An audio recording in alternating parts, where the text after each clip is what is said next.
औज़ुबिल्लाहिमिनश्शैतानिर्रजीम बिस्मिल्लाहिर्रहमानिर्रहीम।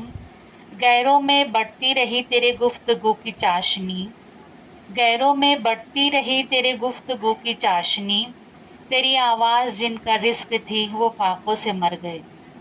अक्सर हम अपनी बेहतरीन बातें, अपनी मुस्कुराहट, अपनी तवानाई गैरों पर निछावर कर देते हैं। हमारी गुफ्तगू की मिठास बाहर वालों के लिए होती है, मगर अपने लोग हमारी तवज्जो को हमेशा तरसते रहते हैं। सोचें, जिनकी खुशी हमारी जिम्मेदारी है, जिनकी दुआएं हमारा असल सरमाया है, वो हमारी वक्त और मोहब्बत के फाकों में क्यों मर रहे हैं।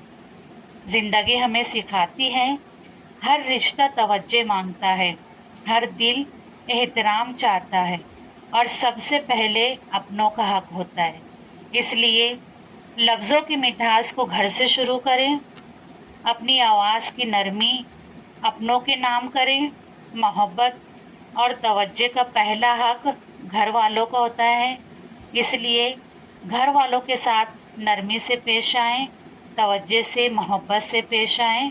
वीडियो अगर पसंद आए तो लाइक करें, शेयर करें, सब्सक्राइब करें। Thank you.